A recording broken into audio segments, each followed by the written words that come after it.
Binahari nilang bahagi ng Kamanaba, bunso ng pagbuhos ng ulan kahapon. May live report si Atina Imperial. Atina! Pabugso-bugso nga ang ulan dito sa Kamanaba, Igan, pero kagabi ay mahinang ulan lamang ang naranasan sa lugar na ito dahil dyan ay humupa ang baha sa karamihan ng mga lugar.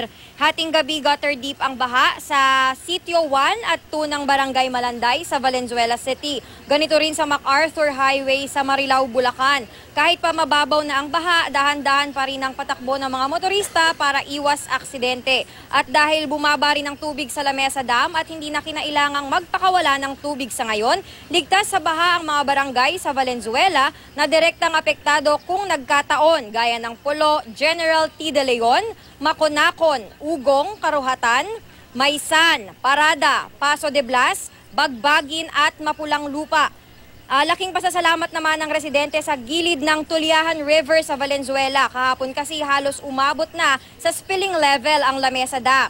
Kasama kasi ang Tulyahan River sa mga waterway na posibleng umapaw sakaling mag-overflow ang tubig sa Lamesa Dam. Sa Valenzuela National High School may ilang pamilya na ang voluntaryong lumikas. Kasalukuyang nasa 3 kwarto na ang tinutuluyan ng 11 pamilya. Karamihan mula sa A. Fernando Street sa Barangay Marulas na madaling lumubog sa baha. Pero dahil hindi naman lumakas ang ulan, bumalik din sila agad sa kani-kanilang tahanan. At yan muna ang pinakahuling balita mula rito sa Malabon. Igan.